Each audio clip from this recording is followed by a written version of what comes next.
저는 오늘 나를 알아가는 여행이라는 주제로 이야기를 나눌 건데요.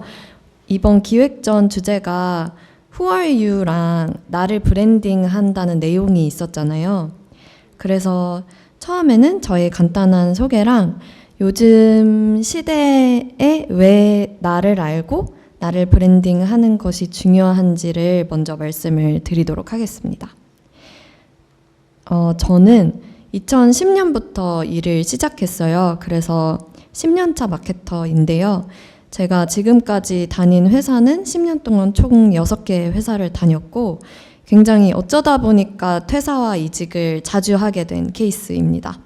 그래서 6개의 회사 중에 반은 이제 광고 홍보 디지털 에이전시였고 나머지 반은 스타트업이었어요. 그래서 한 4년 동안은 다양한 에이전시에서 마케터로 일을 했고 나머지 6년은 스타트업에서 마케터로 일을 했는데요. 제가 예전에 되게 재밌게 읽었었던 단편 중에 베르나르 베르베르 작가가 쓴 단편이었는데 거기서 브랜드가 국가가 되는 미래에 관한 단편이었어요. 근데 저는 되게 그게 그럴듯했거든요. 그리고 요즘에는 더 그렇게 되고 있다고 생각을 하는데 이게 달을 정복하게 되면서 예를 들면 구글이랑 애플이랑 뭐 삼성이랑 이런 것들이 달의 땅을 나눠 가지면서 깃발 꼽고 막 이렇게 해서 브랜드가 나라가 되는 거에 관한 그런 이야기였는데 저는 그렇게 생각하니까 어떤 면에서는 제가 다닌 회사도 다 각자의 문화가 있고 그 회사마다 다니는 사람들의 특징이 있고 규율이 있고 그런 면에서 내가 회사를 여행한 건가? 이런 생각도 하면서 퇴사는 여행이라는 책을 쓰게 된 거였습니다. 그래서 꼭 퇴사하고 여행하라는 내용이 아니고요. 전반적으로 일과 여행과 삶에 대한 저의 이야기들을 다 섞어서 쓴 책이었어요. 그리고 2020년 여름에는 제가 8월에 나는 주 5일 출근하는 삶에서 벗어나겠다 이런 선언을 하고 회사 생활에서 독립을 해서 1년째 지금 프리워커로 일하고 있는 상태입니다. 그래서 지금까지 제가 했던 일들을 키워드로 보자면 좀 크리에이티브한 기획 일을 많이 했었고요. 제가 음악을 되게 좋아하는데 좋아하다 보니까 이게 일이랑도 연결이 되는 경험들을 했어요. 그래서 음악 콘텐츠 중심으로 일을 많이 했고 10년 동안 계속 마케팅 브랜딩 일을 했습니다. 회사를 나와서 제일 먼저 했던 게 제가 제 포트폴리오를 온라인에다가 만드는 거였는데요. 여기서 제 자신을 마케터이자 작가이자 여행가라고 정의를 내리고 있습니다. 그리고 지금 현재는 어떻게 일을 하고 있냐면 성수동에 되게 다양한 공간을 운영하는 크리에이티브 집단인 팀 포지티브 제로라는 회사가 있어요. 여기에서 그냥 일주일에 딱 한 번만 미팅을 하는 형태로 계약직으로 일을 한 지 이제 1년이 넘었고요. 나머지 시간에는 제가 좋아하는 것도 많고 이것저것 하고 싶은 게 많아서 고민이었는데 나 같은 사람들을 모아놓고 좀 사이드 프로젝트를 하기 좋은 팁이랑 툴도 공유하고 나에게 영감을 주는 사람들의 이야기를 나눠야겠다 이런 생각으로 뉴스레터와 커뮤니티를 운영하고 있습니다. 그리고 또 나머지 시간에는 다양한 파트너들이랑 마케팅 일도 꾸준히 하고 있고요. 한 3개월짜리 프로젝트를 하거나 아니면 진짜 단기간에 한 달짜리를 하거나 더 길게는 모임을 같이 운영하기도 하고요. 책도 쓰고 있습니다. 그래서 12월 1일에 저의 신간이 또 나올 예정이에요. 오늘도 리추얼이라는 시리즈가 될 거고 그 시리즈의 첫 번째 주자로 음악을 주제로 책을 써서 다양한 일을 하고 있는 상태입니다. 그래서 시대의 이야기를 먼저 좀 드리고 싶어요. 되게 요즘 시대가 많이 변했다, 너무 변화가 빠르다 이런 얘기를 하는데 사실 변한 지는 좀 오래된 것 같아요. 그래서 코로나 이전부터 있었던 흐름이고요. 저는 이 흐름을 이야기할 때도 음악으로 얘기하는 게 재밌어서 밴드를 소개를 드리면서 얘기를 드릴 거예요. 슈퍼오가니즘이라는 밴드인데요. 다국적 혼성 그룹이라고 본인들을 소개를 해요. 근데 이 8명이고 되게 다양한 국가에서 온 사람들이 모여 있어요. 가운데에 있는 이 동양 여자가 보컬인데 일본 사람이고, 그 뒤에 있는 사람이 한국 사람이고, 뭐 네덜란드, 뭐 영국, 되게 다양하게 모여 있는데요. 이 밴드가 결성이 된 것 자체가 좀 변화한 시대를 보여줍니다.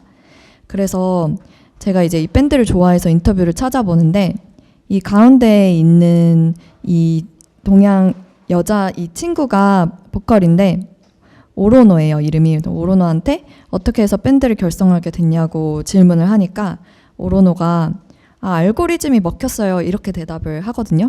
저는 이게 되게 웃겼는데, 오로노가 유튜브를 보고 있다가 유튜브가 내가 좋아할 것 같은 음악을 추천해 주잖아요. 그렇게 알고리즘에 떠서 에버슨이라는 밴드를 발견하게 돼요. 그래서 에버슨을 되게 좋아하고 팔로우하고 듣고 있는데, 이제 미국에서 공부를 하다가 일본에 들어왔을 때 자기 동네에서 에버슨이 공연을 하는 걸 알게 된 거예요. 그래서 그 공연장을 찾아가고 어쩌다 보니까 뒤풀이장에 같이 가서 에버슨이랑 친구가 돼요. 그래서 서로 이제 온라인에서 팔로우를 하고 있는 상태였는데, 사운드 클라우드라고 그냥 내가 노래를 녹음해서 올리거나 내가 음악을 만들어서 올리는 플랫폼이 있는데, 거기에다가 오로노는 취미로 노래를 불러서 올리고 있었어요. 근데 이거를 에버슨 밴드 멤버들이 보게 된 거예요. 그래서 우리가 이런 음악을 만들어 놓은 게 있었는데 너가 여기에다가 보컬을 얹혀보는 거 어때? 이렇게 해서 원격으로 만들어진 음악이 있거든요. 근데 그게 그 온라인 게임 피파 있잖아요. 축구 게임의 OST가 돼요.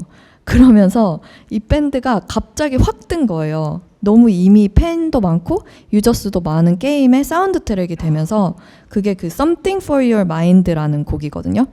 그래서 이 밴드가 강제로 거의 글로벌 아티스트가 돼요.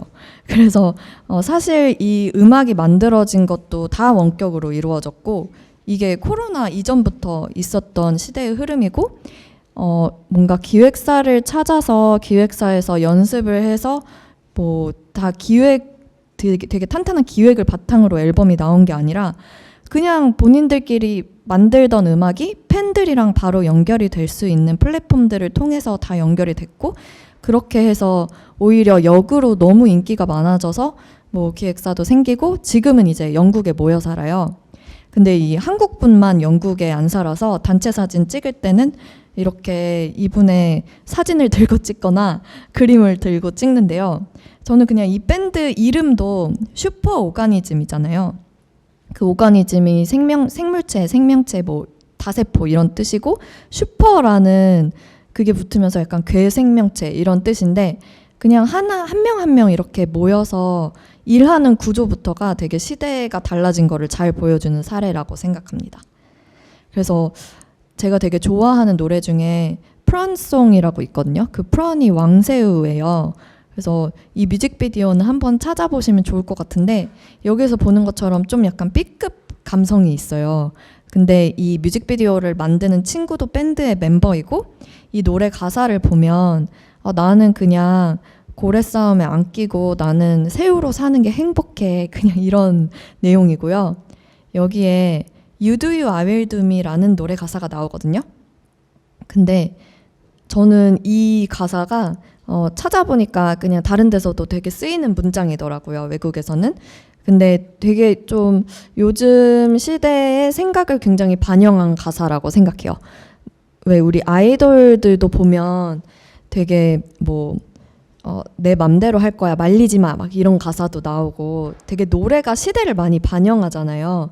근데 내가 당당하고 내가 내 인생의 주인이고, 되게 이런 가사가 많이 나오고 있고, 저는 이게 약간 요즘 시대에 일하는 방식이나 요즘 삶에 대해서 사람들이 생각하는 걸 굉장히 많이 반영하고 있다고 생각합니다. 근데 이게 이 시대의 흐름이 꼭 이 밴드뿐만 아니라 그냥 음악 업계만 예를 들어도 되게 이런 형태로 기획사 없이 그냥 방에서 음악을 만들다가 강제로 글로벌 스타가 된 가수들이 되게 많아요. 첫 번째가 그 그래미 어워드 받았던 빌리 아일리시거든요. 그냥 오빠랑 같이 방에서 음악 만들던 사람이고, 근데 역으로 너무 인기 많아져서 진짜 글로벌 완전 슈퍼스타가 됐죠. 톰비 씨도 마찬가지고, 이런 장르명이 생길 정도였어요. 베드룸 팝이라고 해서 침실에서 만들어진 팝, 이렇게 해서 장르명까지 생길 정도였고, 이 장르명은 근데 아티스트들은 그렇게 좋아하진 않는다고 합니다. 그래서 MZ세대 협업 방식이라고 했는데 저는 사실 꼭 세대로 딱 한정 지을 필요도 없는 것 같고, 그냥 조금 새로운 방식에 열려있는 사람들이 점점 더 많이 생기고 있는 것 같아요. 이게 작년에 나왔던 소셜미디어 랜드스케이프인데요. 뭐 글을 내가 뭐 미디어처럼 발행하고 싶다고 하면 쓸 수 있는 그런 블로그 플랫폼도 너무 많고, 그리고 공유를 위한 플랫폼도 많고, 메시징을 위한 플랫폼, 뭐 협업, 뭐 토론, 네트워킹을 위한 플랫폼이 정말 너무 많죠. 그래서 개인이 곧 미디어이자 내가 콘텐츠 생산자이고 브랜드가 될 수 있는 시대예요. 근데 여기에 이제 코로나 때문에 그냥 이 변화의 흐름이 앞당겨졌어요. 전 한 3년 정도는 확 앞당겨졌다고 생각을 하고, 우리나라에서 절대 원격 근무, 재택 근무를 죽어도 안 할 것 같던 회사들조차도 강제로 이걸 해야 했잖아요. 그래서 다 같이 경험을 해보게 된 거예요. 다 같이 재택근무, 원격근무가 이렇게도 될 수 있구나를 다 같이 깨닫게 되었고, 우리가 관습적으로 해오던 일이 바뀔 수도 있다는 거를 모두가 체험을 해보게 되면서, 사실 뭐 해외나 실리콘밸리에서는 이미 예전부터 있었던 흐름인데, 코로나 시대 이후에 뭐 이런 기사도 되게 많이 나왔어요. 트위터는 영원히 재택근무를 하겠다. 창의적인 인재를 원하면 장소를 따지지 말라. 이런 얘기를 했고, 페이스북, 이제는 메타죠. 메타 창업자이자 대표 주커버그는 10년 안에 직원 중 절반은 원격 근무를 할 거다. 이런 얘기도 했고, 그리고 갑자기 부캐, 부업, 뭐 엔잡러 이런 게 엄청 많아졌어요. 다들 이제 집에서 보내는 시간이 많아지다 보니까 내가 이 남는 시간에 할 수 있는 일들을 찾게 되고, 근데 그 활동이 수익으로 연결될 수 있는 플랫폼이 너무 점점 더 많아지고 있거든요. 그런 세상이 되다 보니까 부캐 얘기도 되게 많이 나오고, 제가 조선비즈의 그 김지수 기자님을 굉장히 좋아하는데 이런 칼럼을 쓰신 적이 있어요. 부캐의 나날들이라는 칼럼에서 멀티 페르소나가 각광받는 뉴노멀 시대다. 그래서 점점 더 고정된 가치도 플랫폼도 배역도 직업도 사라질 것이다. 이런 얘기를 하셨는데 저 너무 공감합니다. 이게 어떤 분들한테는 좀 무서운 이야기일 수도 있을 것 같은데, 역으로 생각하면 굉장히 많은 기회가 열리고 있는 시대인 것 같아요. 그래서 여기에서 이제 크리에이터 이코노미가 도래하고 있다, 이런 얘기가 점점 더 많이 들리고 있거든요. 이 크리에이터 이코노미를 좀 소개를 드리고 브랜딩, 나에 대한 생각을 해보시면 도움이 될 것 같아서 가져왔어요. 긱 이코노미랑 패션 이코노미가 이제 크리에이터 이코노미인데, 긱 이코노미는 그 긱이라는 단어가 예전에 이제 미국에서 재즈가 갑자기 이제 막 되게 유행할 때 재즈 뮤지션들을 즉흥적으로 섭외해서 즉흥적으로 공연을 만들던 거를 긱이라고 불렀거든요. 거기에서 유래한 말이에요. 그래서 그냥 내가 남는 시간에 이 시간에 따라서 일시적으로 하고 돈을 버는 걸 생각하시면 돼요. 근데 주로 이제 오프라인 제품이나 서비스 기반이고, 한 번에 내가 그 시간만큼 그 한 번의 이벤트가 수입으로 이어집니다. 그래서 쉽게 생각하시면은 내가 배민 라이더스로 대신 누군가의 밥을 배달해주고 돈을 받는 거, 아니면 뭐 쿠팡 파트너스를 한다든지, 아니면 뭐 우버나 타다처럼 누군가를 대신 운전해주고 남는 시간에 운전해주고 돈을 받는 거. 그래서 여기에서는 시간에 어쨌든 한정이 되어 있기는 해요. 그리고 개인의 개성이 강조되진 않아요. 내가 뭘 좋아하는지 잘하는지 이게 중요하진 않고, 그냥 상품화된 서비스를 남는 시간에 제공을 하고 돈을 벌 수 있는 시스템이에요. 그래서 이것도 부업이 될 수 있긴 하죠. 근데 지금 점점 크리에이터 이코노미로 훨씬 더 확장되고 있고, 이 크리에이터 이코노미에서는 나의 열정과 개성을 기반으로 돈을 벌 수가 있어요. 그래서 가장 쉽게 생각하시면 유튜버들, 아니면 팟캐스트 운영하시는 분들, 뭐 온라인 클래스에서 수업 만드는 사람들, 이런 사람들은 내가 좋아하는 거, 내 개성, 그냥 내가 하는 이야기가 다 컨텐츠가 될 수 있잖아요. 그래서 온라인 제품이나 서비스를 기반으로 하고 이 컨텐츠를 보고 되게 뚜렷한 팬들이 생겨요. 이 컨텐츠에 반응하는 사람들이 모이게 되고, 그래서 여기에는 크리에이터 수만큼 굉장히 다양한 천차만별의 컨텐츠와 서비스가 이루어지고요. 개인의 개성이 강조가 되고, 그렇기 때문에 퍼스널 브랜딩이라는 말도 이 시장 때문에 생긴 거예요. 예전부터 있었는데 더 화두가 되고 있는 것 같아요.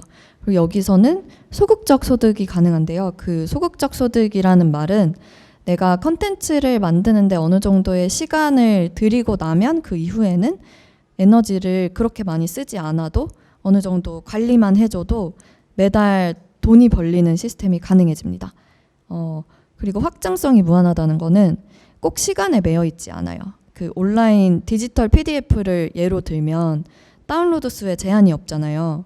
그냥 더 알려질수록 다운로드 수도 그냥 계속 올라갈 수 있고 조회수도 마찬가지죠. 그래서 이렇게 생각했을 때는 그 확장성 면에서도 무한합니다. 근데 시간에 매여 있는 수익 구조는 시간이 하루에 24시간으로 한정되어 있잖아요. 그래서 여기에서 벗어나는 게 되게 수입을 빠르게 올리는 방법이에요. 이런 거는 나중에 찾아보시면 좋을 것 같고, 이 얘기를 하면 이제 되게 자주 나오는 얘기가 그래도 팔로워 수 10,000명은 있어야 좋아하는 일로 먹고 살 수 있는 거 아니냐, 이런 얘기를 자주 듣는데요. 그 크리에이터 이코노미에서 굉장히 자주 나오는 문장이 이거예요. 1,000명의 열성 팬만 있으면 좋아하는 일로 먹고 살 수 있다. 이거를 구독 기반으로 생각을 해보시면, 제가 만약에 제가 보고 있는 정보들이 있는데 저도 이걸 보면서 아, 시대가 이 방향으로 가겠구나 생각하게 되는 것들이 있잖아요.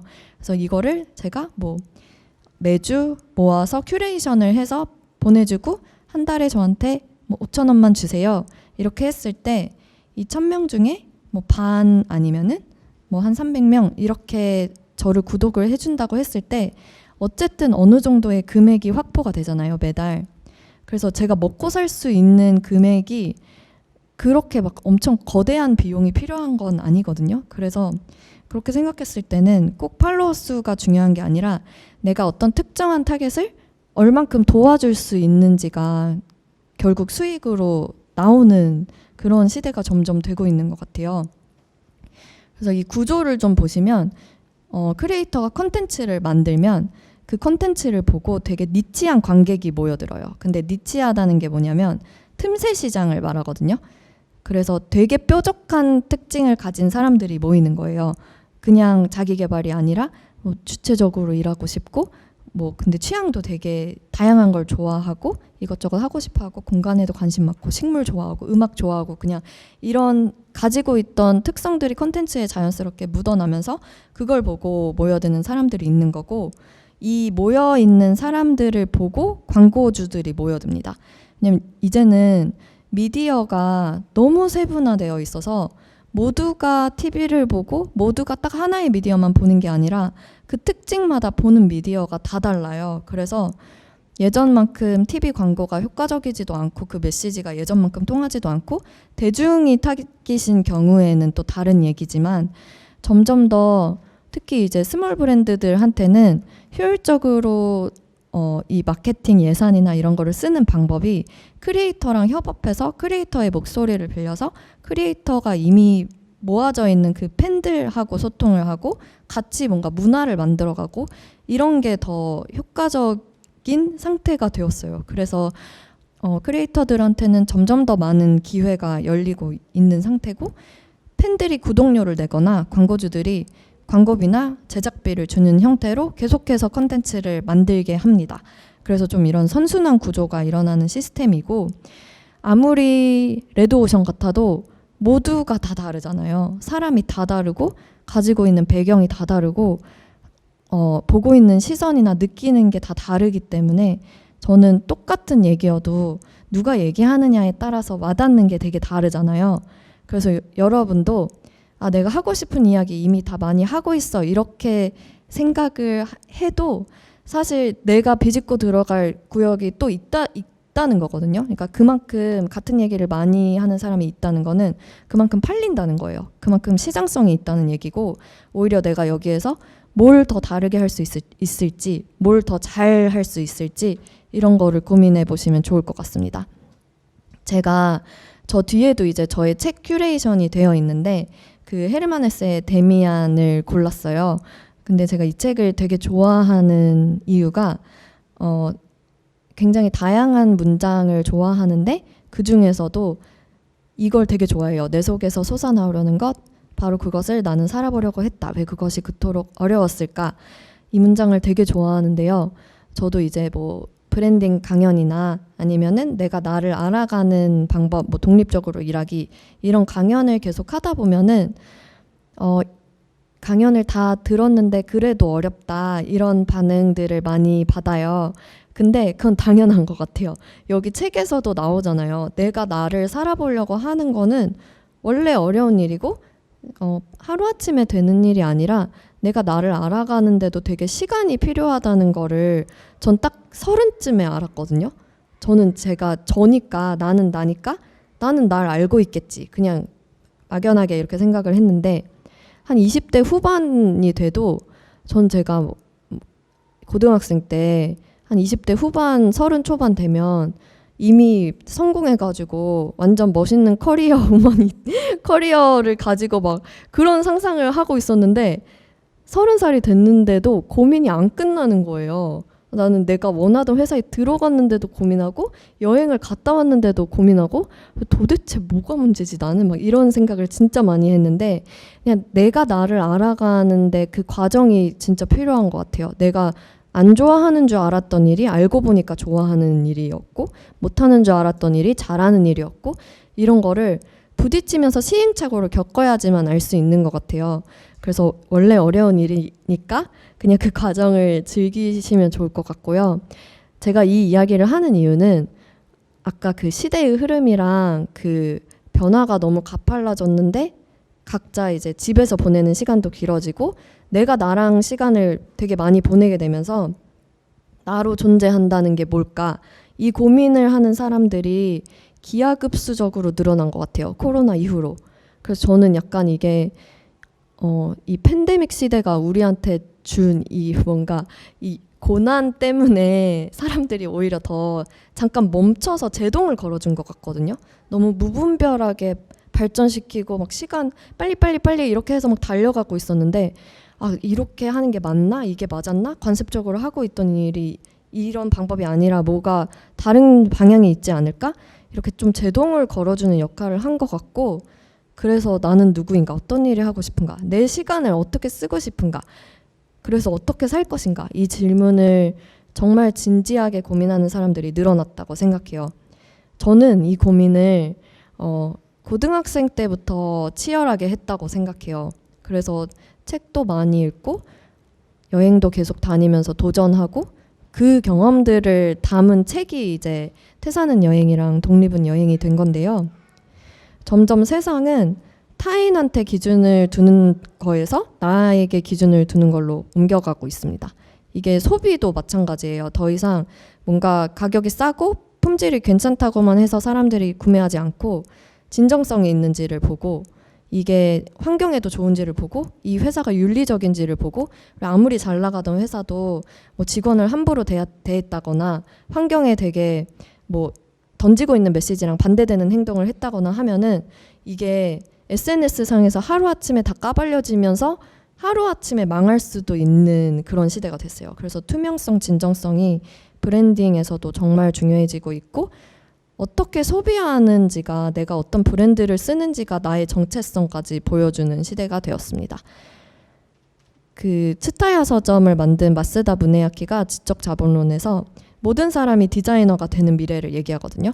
여기서 말하는 디자이너는 지금 우리가 사는 시대를 서드 스테이지라고 표현을 해요. 그 퍼스트랑 세컨드 스테이지는 이제 산업혁명으로 공장이 지어지고 하면서 상품이 너무 많아진 시대예요. 상품이 많아지고 가격이 싸지고 그리고 옵션이 많아진 시대인데 서드 스테이지는 플랫폼 자체가 많아진 단계거든요. 그래서 여기에서는 정보가 너무 많으니까 큐레이션을 해서 라이프 스타일을 제안해주는 능력이 되게 이것만으로도 가치가 돼요. 근데 이 라이프 스타일을 제안해줄 수 있는 사람을 디자이너라고 부릅니다. 그래서 저는 이것도 그 큐레이션이라는 게 내가 내 시선으로 봤을 때 맥락에 맞는 것들을 묶는 거잖아요. 그게 자기만의 시선을 가진 사람이면 누구나 다 디자이너가 될 수 있는 그런 시대이고요. 이제는 브랜드들도 그냥 제품을 판매하는 게 아니라 어떤 경험을 제공해 줄지를 고민하게 되었습니다.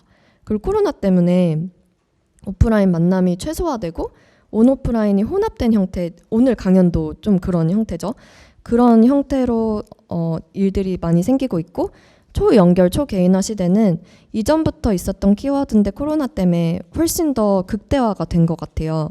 그래서 이런 시대에는 내 시간을 어떻게 쓸 건지가 그래서 더 중요해진 것 같아요. 이왕 내 시간을 쓰는 거면 좋은 공간에 가고 싶고 좋은 걸 먹고 싶고, 그래서 오히려 진짜 그런 뭔가 장인 정신을 가지고 하고 있던 공간이나 브랜드들은 코로나와 관계없이 오히려 더 잘 되기도 하는 그런 흐름이 있었던 것 같습니다. 그래서 저는 퍼스널 브랜딩을 이런 시대의 흐름을 다 이제 생각을 하시고 고민해 보시면 훨씬 더 입체적으로 생각을 해보실 수 있을 것 같은데요.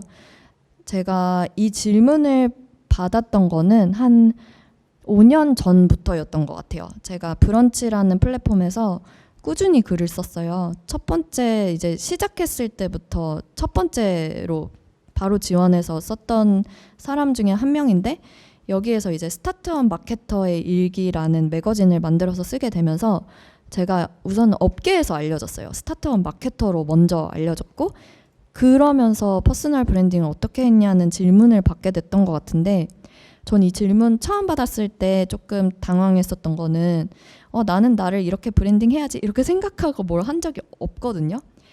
그래서 의도했던 거는 아니었는데 이제 계속 질문을 받다 보니까 내가 뭘 했지 하고 돌이켜 본 거예요.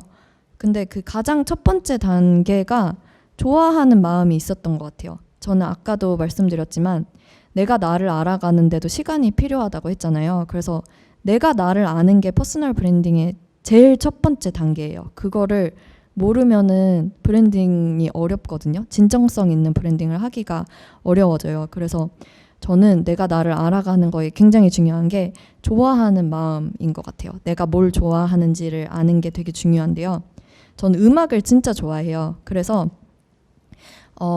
페스티벌을 진짜 많이 찾아다녔어요. 공연은 옛날부터 다녔고 홍대에서 거의 살았던 사람이고 매주 홍대에서 공연을 받고, 그래서 돌이켜 보니까 이 음악이 되게 저를 브랜딩하는 역할을 해줬더라고요. 그래서 페스티벌을 너무 좋아하니까 전 세계 페스티벌도 찾아다니고, 이거는 글래스톤베리라고 하는 영국에 있는 50년 된 페스티벌이에요. 제가 생각하는 세계 최고의 페스티벌인데요. 저는 2014년, 16년을 갔다 왔는데 이 왼쪽에 있는 게 2016년 제가 갔을 때 그냥 헤드라이너 라인업이거든요. 보통 헤드라이너는 이제 페스티벌 라인업에서 제일 크게 나오는 그건데, 여기 이 글래스톤베리는 무대만 100개가 넘어요. 그리고 참여하는 아티스트가 한 3,000팀 정도 되거든요. 그래서 제가 갔을 때만 해도 그 헤드라이너 라인업이 뮤즈, 아델, 콜드플레이, 뭐 폴스 100, 일렉트릭 라이트 오케스트라 막 진짜 셀 수가 없이, 뭐 시규어러스, 저기 작게 적힌 사람들도 다 장난 아닌데 너무 괴로운 게, 예를 들면 콜드플레이랑 얼스 윈드 앤 파이어가 동시에 무대를 하는 그런 곳이에요.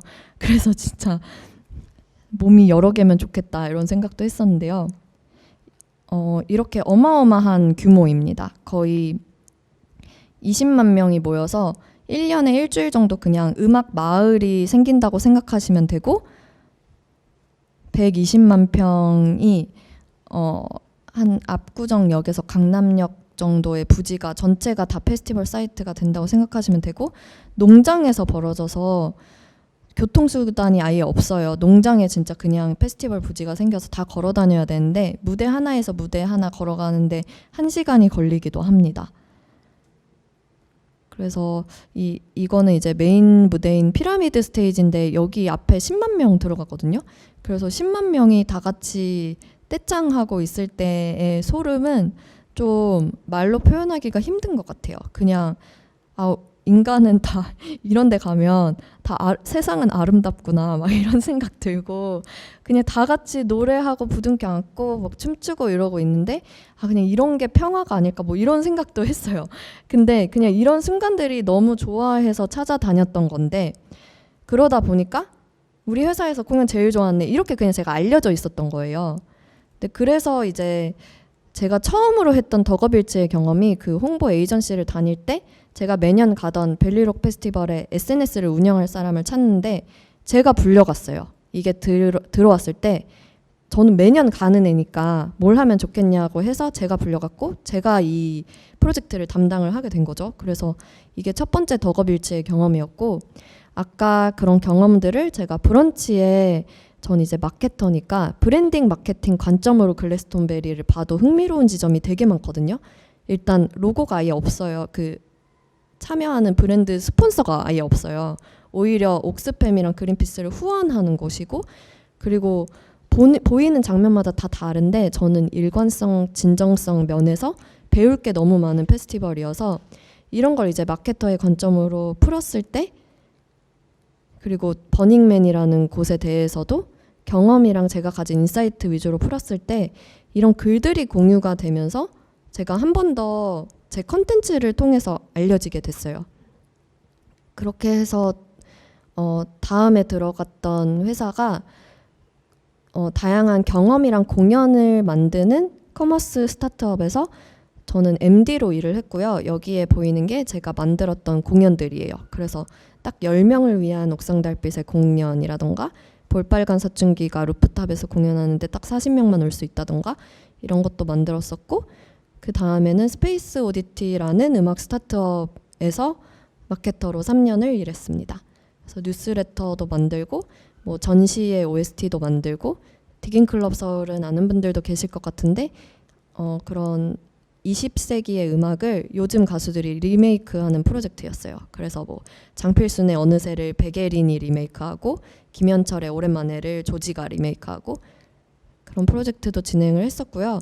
그리고 여기는 저의 집 겸 작업실인데 제가 음악을 좋아하니까 LP를 모은 지 10년 정도가 됐어요. 근데 원래 이제 되게 조그만한 제 방에 다 구석에 처박혀 있던 게 이제 한 10평 정도 되는 원룸으로 나오니까 펼쳐지게 되면서 제 취향이 더 드러나게 된 것 같아요. 공간을 통해서. 그리고 이걸 이제 포트폴리오에 올리면서 한 번 더 공유가 됐고 그 커머스에서 음악 일을 하게 됐을 때 여기에 저를 불렀던 분이 저랑 우쿨렐레 배우다가 만난 언니였거든요. 저는 언니라고 부르는데 알고 보니까 IT 업계에서 15년 정도 저보다 더 오래 일을 한 업계 선배였어요. 그래서 이분이 오퍼를 줘서 옮긴 건데 언니 근데 왜 한 번도 같이 일해본 적 없는 저를 불렀어요 라고 했을 때 그분이 음악 좋아하는 애 중에 마케팅하는 애 하니까 너가 떠올랐어 이렇게 말했거든요. 근데 저는 여기 엄청 큰 힌트가 있다고 생각을 해요. 그 마케팅, 광고, PR, 브랜딩 차이 설명하는 이미지인데요. 마케팅은 메시지를 정해서 소통하는 거예요. 그래서 나는 좋은 사람이에요 이렇게 말하는 거면 광고는 그 얘기를 반복해서 합니다. 난 좋은 사람이에요, 좋은 사람이에요, 좋은 사람 반복해서 하고 PR은 믿을 만한 누군가가 대신해서 말을 해주는 거예요. 그 사람은 좋은 사람이에요. 절 믿으세요. 이렇게 하는 건데 브랜딩은 내가 나를 설명하기 전에 상대가 나를 이미 알고 있는 거거든요. 그래서 알아요. 당신이 좋은 사람인 거 이렇게 말을 하는 건데 저는 그 음악 좋아하는 애 중에 마케팅하는 애라고 저를 알고 있었잖아요. 근데 제가 그렇게 말하지 않아도 제가 하는 행동에서 그렇게 느끼고 있었던 것 자체가 퍼스널 브랜딩의 시작이었던 것 같아요. 그래서 마케팅은 소통이고 브랜딩은 관계라고 생각을 하고 관계를 맺는 거기 때문에 과정이 필요하고 브랜딩은 시간이 필요합니다. 상대가 나를 먼저 알아봐 주는 거고 그래서 경험이 기반이 되는 것 같아요.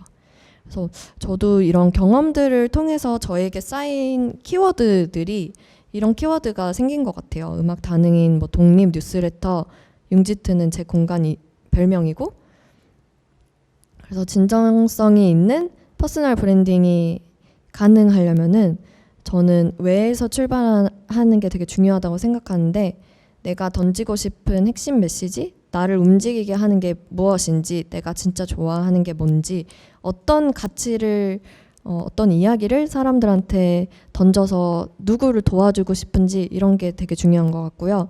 그걸 보고 되게 뚜렷한 타깃이 모이게 되는 것 같고 이게 이제 약간 이 안에서 커뮤니티까지 형성이 되면 뭐 예를 들면 나이키나 애플은 딱 뚜렷한 그 사람들의 색깔이랑 문화를 가지고 있잖아요. 그렇게 됐을 때 진정성 있는 브랜딩, 퍼스널 브랜딩도 마찬가지로 가능해지는 것 같습니다. 그래서 키워드 정리하기 팁은 제가 좀 빠르게 넘길게요.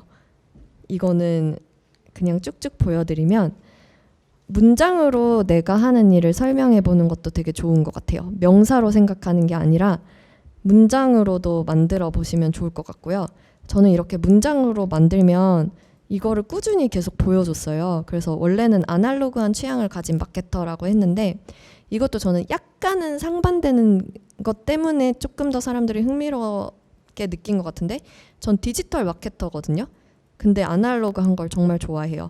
그래서 이렇게 조금 반대되는 개념을 넣어보는 것도 그렇게 됐을 때 충돌하는 게 있어서 크리에이티브한 게 생겨요. 그래서 그것도 생각해 보시면 좋을 것 같고 지금은 독립한 마케터라고 해서 뭐 제 책 소개나 유튜브나 브런치에도 매거진을 만들어서 지속적으로 쓰고 있습니다. 그리고 컨텐츠 만들 때도 땡땡을 좋아하는 땡땡 아니면 땡땡 관점의 땡땡 여기에 넣어보는 게 되게 좋은 게 내가 좋아하는 거랑 내 일이 합쳐졌을 때 인사이트가 나오거든요. 근데 그게 되게 흥미로워져요. 내 직업에 있어서 나는 당연하다고 생각하는 게 다른 사람들한테는 당연하지 않거든요.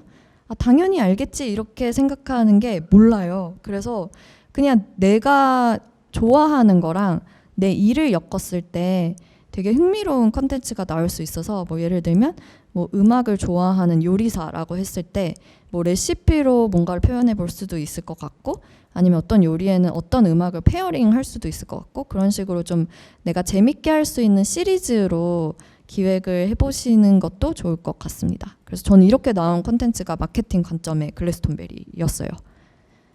그리고 이름 만드는 것도 되게 중요한 것 같아요. 이름을 만들어주면 브랜드가 되는 것 같아요. 그래서 저는 제 별명이 융이어서 융이랑 이제 아지트를 합쳐서 제 공간도 융지트라고 붙여줬더니 이제 제가 말하지 않아도 사람들이 먼저 융지트 얘기를 하는 거예요. 그래서 이렇게 됐을 때 또 브랜딩이 되는 게 있는 것 같고 저희 그 뉴스레터 구독자들을 사이더라고 부르고 있습니다. 그리고 진짜 중요한 게 그 돈 버는 비밀이 누군가 도와주는 거거든요.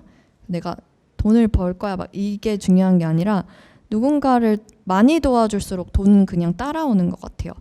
그래서 어떤 니치한 타겟을 구체적으로 도울 것인지 어떤 사람들이 날 만나면 어떻게 변할 수 있다 이 문장을 채워보시면 되게 큰 힌트가 될 거라고 생각합니다. 저는 예를 들면은 그냥 퍼스널 트레이너가 아니라 채식 식단으로 몸을 건강하게 해주는 퍼스널 트레이너라고 했을 때 훨씬 매력적으로 변하잖아요. 그냥 퍼스널 트레이너라고 소개하는 것보다 뭔가 만약에 비건이거나 아니면은 채소를 위주로 먹고 싶어하는 사람들이 점점 늘어나고 있는데 이런 사람들은 이 사람을 팔로우할 것 같아요. 그리고 이 사람이 만드는 컨텐츠가 훨씬 흥미로울 것 같아요. 저는 이건 진짜 한 제가 뭐 3, 4년 전에 이렇게 하겠다고 하면 말이 안 된다고 했을 것 같은데 주체적으로 일하면서 원하는 인생 만들고 싶은 사람들을 위해서 나를 브랜딩하면서 독립적으로 일하는 방법 알려줄 수 있다. 이게 제 문장이 된 거예요. 실제로 이렇게 해서 온라인 클래스도 운영을 하고 있습니다. 그리고 또 한편으로는 이것저것 하고 싶은 게 많은 다능인을 위해서 위로도 주고 응원도 해주고 도움되는 팁을 알려주는 커뮤니티라고 해서 사이드를 운영하고 있고요. 제가 좀 더 빠르게 진행을 해야 될 것 같은데요.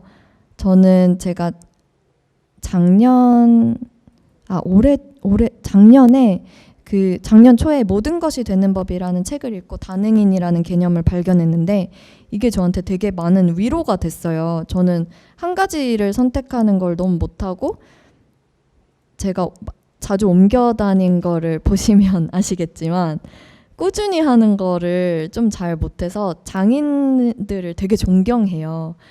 그래서 저는 그래도 이제 관통하는 키워드를 찾았는데 저는 스토리텔러나 글 쓰는 일은 계속 할 것 같아요. 제가 꾸준히 할 수 있는 일도 있는데 그게 아니라 뭔가 해보고 싶은 게 많아서 괴로웠는데 그게 단점이 아니라 장점이 될 수 있다는 걸 알아서 사이드를 운영하고 있어요. 그래서 이거는 쭉쭉 보여드리면은 사이드는 주인공이 제가 아니에요. 제가 아니라 사이드 프로젝트를 하는 사람들 아니면 다능인이라고 스스로 생각하는 사람들이 주인공이고 그렇게 해서 컨텐츠를 오히려 받아서 쏴주는 역할을 하고 있고 자기 인생을 스스로 디자인하는 사람들을 인터뷰해서 보내고 있어요. 그리고 이제 각자 그 어떤 링크를 부여해줘서 그 링크로 공유를 했을 때 포인트가 쌓이게끔 했고, 이 포인트에 따라서 혜택을 주겠다 이렇게 생각을 했더니 되게 광고를 돌린 적이 한 번도 없거든요, 사이드는. 근데 구독자분들이 많이 대신 알려주셔가지고 다능인 개념에 되게 공명하고 공감해 주시는 분들이 많더라고요. 그래서 알아서 알려주셔가지고, 그리고 제가 그 사이드 프로젝트 .co.kr 도메인을 2017년에 사놨거든요. 그 퇴사는 여행 경험했을 때, 그러니까 제가 1년 동안 자발적인 백수로 쉬었는데 그때 고민이 너무 많다 보니까 사이드 프로젝트 뭐 계속 해볼까 막 이런 생각들을 하면서 검색해봤는데 그 도메인이 살아있는 거예요. 그래서 그때 구매를 해놨었고, 이 스토리가 좀 바이럴이 됐어요. 그래서 구독자부터 모집을 했는데 600명이나 모여주셨고, 이게 이제 제 첫 번째 레터를 보냈을 때 정말 많이들 알려주셔가지고 1호 보낼 때 1,500명이 됐거든요. 그래서 입소문으로만 70%를 모았고, 이게 그냥 시대의 흐름을 잘 탄 것도 있는 것 같아요. 부캐가 공존하는 시대고 꼭 나를 한 가지 명사 안에 가둘 필요는 없는 것 같습니다. 그래서 온라인에서도 되게 강력한 연대감이 생길 수 있는 시대고, 제가 웹사이트로 보여주고 싶었던 거는 이게 되게 다양한 방면으로 확장할 수 있을 것 같다고 생각을 했어요. 지금 여기 유튜브 라이브에 구독자분들도 계시네요. 지금 제가 그 채팅창도 보면서 하고 있거든요. 저의 강점은 사실 텍스트에 있어요. 저는 영상도 지금 만들어 보고 있는데 전 좀 고민하고 체화한 상태로 호흡이 긴 글을 쓰는 걸 좋아해요. 근데 이 호흡에 따라서 텍스트를 소비하는 걸 좋아하는 사람들도 분명히 있다고 생각해요. 아무리 뭐 스낵 컨텐츠가 뜨고 영상이 더 강점인 시대라고 해도 그래도 텍스트를 사랑하는 사람들은 여전히 있다고 생각하고, 그렇게 했을 때 제가 가장 잘 할 수 있는 형태는 유튜브 영상으로 인터뷰를 잘하는 사람들은 너무 많은데 저는 텍스트랑 이미지로 내가 펼쳐서 보여주자, 이거는 잘할 수 있다고 생각을 했고 계속 보여줬더니 좀 하나의 플랫폼이자 미디어로 사이드를 봐주는 분들이 생긴 것 같아요. 그리고 또 다른 커뮤니티는 제가 음악을 들으면서 글 쓰는 온라인 모임을 진행을 하고 있어요. 이것도 그 문장에 넣어보면 음악이랑 글을 좋아하고 좀 내 마음을 보살피고 싶은 사람들이 나를 만나면 꾸준히 음악 듣고 글을 쓰게 할 수 있다. 이게 제 문장이었거든요. 자아성장 큐레이션 플랫폼 민미에서 음악 리추얼, 플레이리스트 만들기 리추얼을 한 지는 1년 정도가 됐습니다. 그래서 그 민미에서 하는 나만의 플레이리스트 만들기 리추얼은 한 달에 한 번씩 20명을 모아서 그 온라인 그냥 채팅할 수 있는 그런 공간 안에서 각자 들은 음악이랑 썼던 글을 공유하는 그런 리추얼이에요. 근데 저는 리추얼이 되게 중요하다고 생각을 하는 게, 제가 이제 그 출근하는 삶에서 벗어나서 어떻게 보면 시스템 밖으로 나와서 일을 하고 있는데 매일 아침에 제가 가지고 있는 루틴이라던가 아니면은 밤에 자기 전에 하는 음악 들으면서 글을 쓰고 이런 시간들이 좀 저만의 시스템이 되어준 것 같아요. 그리고 리추얼이 저는 그냥 루틴을 좀 더 나를 위해서 의식적으로 하는 게 리추얼이라고 생각을 하는데, 그 시간 동안 계속 내가 나를 돌아보게 되거든요. 그래서 리추얼을 꾸준히 하면 마음의 체력을 기르는 데 도움이 되고 이게 생산성을 올리는 데도 되게 큰 역할을 한다고 생각합니다. 그래서 취향 기반의 공동체가 되게 많이 생기고 있고, 결국 이것도 저는 저의 하나의 커뮤니티라고 생각하는데 그 브랜딩 핵심이 관계를 맺는 것 같아요. 그래서 내가 서툴러도 처음부터 발전하는 모습을 계속 보여주면 그 과정에서 사람들은 팬이 된다고 생각해요. 그래서 과정이 팬을 만든다고 생각하고요. 제가 마지막으로 드리고 싶은 이야기는, 그러니까 처음부터 어떤 컨텐츠를 만들기 위해서 꼭 내가 엄청난 전문가여야지만 할 수 있는 것도 아닌 것 같아요. 예를 들면 제가 자전거를 배운다고 했을 때 사이클 선수한테 배울 거 아니잖아요. 오히려 부담스럽잖아요. 그냥 자전거 탈 줄 아는 친구나 가족이 알려주는 게 제일 편안하고, 그리고 그냥 등산한다고 생각했을 때도 저 꼭대기 위에서 빨리 와, 뭐 올라와 이렇게 하는 것보다 그냥 딱 한두 발 정도 앞선 사람이 이만큼만 와봐 이렇게 하는 게 훨씬 나한테 와닿고 할 수 있을 것 같은 생각이 들잖아요. 그래서 저는 내가 내 컨텐츠를 만들고 내가 전하고 싶은 이야기를 떠올릴 때 과거의 나를 생각해 보시면 좋을 것 같아요.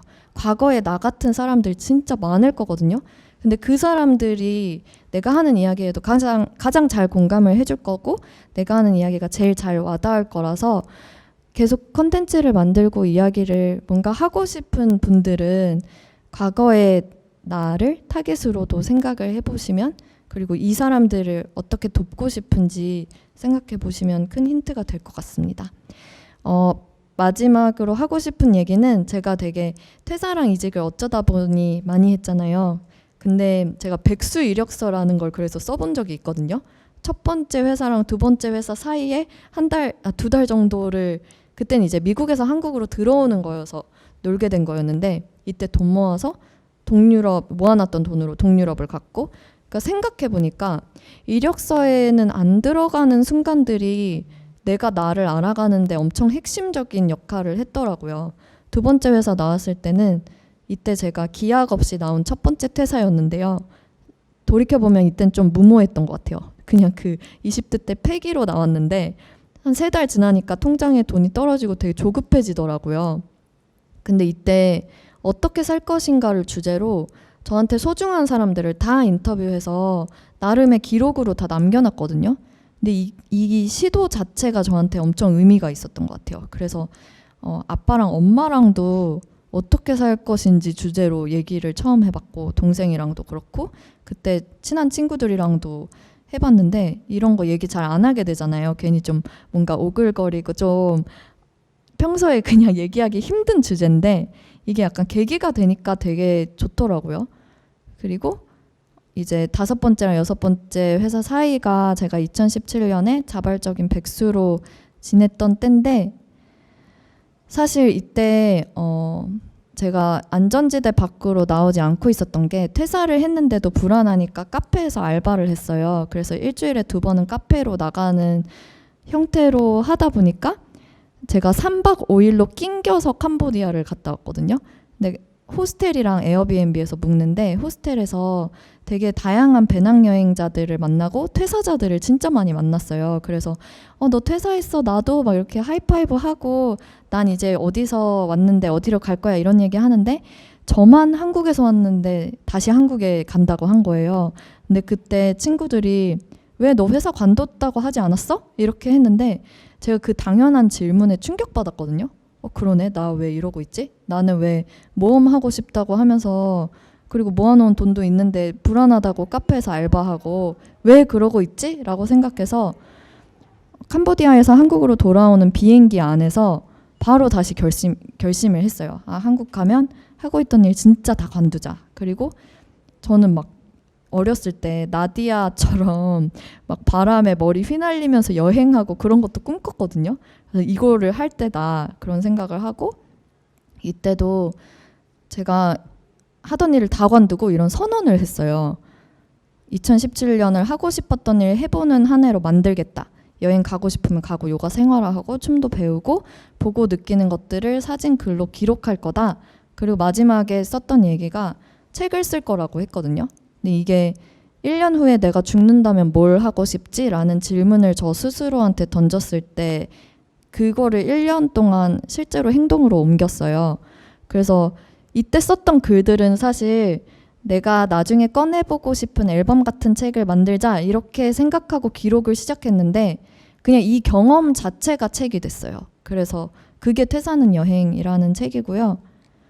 제가 되게 지금 시간이 제가 오바돼가지고 나중에 이 이야기는 퇴사는 여행을 통해서 읽어보시면 좋을 것 같고요. 처음에 이제 독립출판물로 먼저 만들었어요. 같이 하자는 출판사가 없었기 때문에 독립출판물로 만들었는데 제가 제일 되게 좋아하는 출판사가 북노마드거든요. 근데 진짜 신기하게 북노마드에서 대표님이 독립출판 강연도 많이 하셔가지고 제 책을 보고 책을 같이 내고 싶다고 연락이 오신 거예요. 근데 저 진짜 책 보내볼 생각하고 있었거든요. 그래서 북노마드랑 연결이 돼서 기성출판도 되고 계속 좋은 관계로 되게 대표님하고도 친해져서 독립은 여행도 북노마드를 통해서 나오게 됐습니다. 그래서 이때 하게 된 생각이 전 제가 두려움이 없는 사람이라고 생각을 했어요. 그냥 원래 좀 도전적이고 모험을 좋아하는 면이 있으니까 두려움이 없다고 생각했는데 엄청 두려움이 많았던 사람인 거예요. 생각해보니까 안전지대 밖으로 안 나오고 있었고 제가 두려움을 재정의하게 된 게 이 1년 동안 저한테 남은 가장 큰 뭔가라고 생각하거든요. 아마 겉모습은 똑같아 보였을 거예요. 제가 다시 돌아와서 회사에 들어가서 비슷해 보였을 텐데 내가 원하는 내 모습을 맡고 있는 게 두려움이구나 이런 생각을 하게 됐고 내가 뭐라고 이 생각을 버리는 게 용기라는 생각을 하게 됐어요. 저는 작가가 따로 있는 줄 알았거든요. 내가 뭐라고 책을 써? 난 작가도 아닌데 이렇게 생각했었는데 그게 두려움인 것 같아요. 그래서 이게 두려움이고 내가 원하는 내 모습 가로막고 있는 거니까 그냥 해보면 되는구나. 그리고 내가 마음이 원하는 방향이면 어쨌든 해보면 실패해도 거기서 남는 게 있거든요. 뭔가를 배우고 또 하면은 그거는 실패가 아니라고 생각하고 아무것도 안 하는 게 저는 실패라고 생각을 합니다. 그래서 사이드의 첫 시작이 사실은 이게 제가 2017년에 썼던 메모예요. 근데 그때 했던 고민에 다 있어요. 하려고 했던 게. 자세히 보면 그 사이드 제가 카테고리를 앞글자를 따서 스타트, 인스파이어, 드림, 익스플로어라고 하고 있는데 2017년에 이미 했던 생각이고요. 내 인생을 디자인하고 싶은 사람들을 위한 뭔가를 하자. 그것도 이때 생각해놨던 거고 자기 인생을 디자인하는 사람들은 결국 모두가 다 크리에이터다. 이런 거를 2017년에 생각을 했었고 그거를 브런치에는 사이드 프로젝트라고 기록을 했었는데 제가 아예 뉴스레터랑 커뮤니티 웹사이트 형태로 만들면서 더 크게 발전된 것 같고 제 입장에서는 2017년에 했던 생각을 2020년에 한 거잖아요. 그리고 올해로 이제 5년이 된 거라서 와 진짜 저는 혼자서 생각했을 때 혜윤아 정말 해도 너무했다. 어떻게 이거 하나 하는데 5년이나 걸렸냐. 진짜 늦었다. 이렇게 생각했는데 제가 이제 첫 번째 뉴스레터 보내고 제일 많이 받았던 반응이 어떻게 이렇게 빨리 했어요 였어요. 그래서 저는 그게 너무 신기하기도 하고 당황했거든요. 내 입장에서 5년 걸렸는데 나 진짜 너무 해도 너무 늦었다고 생각했는데 사람들은 나한테 빠르다고 하네? 그래서 저는 너무 늦은 때란 없다고 생각하고요. 요즘 120세까지도 살 수 있다는 이야기가 나와요. 그래서 50대, 60대도 청년이라고 하거든요. 그래서 뭔가 해보고 싶은 게 있으면 그냥 해보고 그 과정 자체가 내가 누구인지를 보여주고 나를 브랜딩하는 그런 시대가 됐고 저는 진짜 그냥 좋은 사람이 돼서 좋은 에너지를 내가 사람들한테 전하는 그런 사람이 되면 모여드는 것 같아요. 사람들은. 그래서 아끼는 사람을 응원하듯이 내가 내 편이 돼서 나를 응원해 주시면 좋을 것 같고요. 저는 그래서 저를 제한짓지 않고 여러 가지 정체성을 탐구하고 있습니다.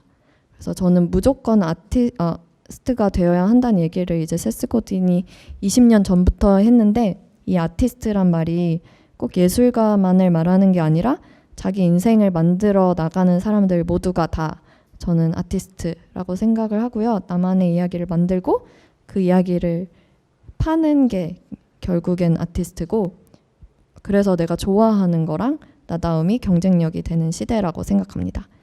진짜 거의 끝났는데요. 딱 2장이 남았는데요.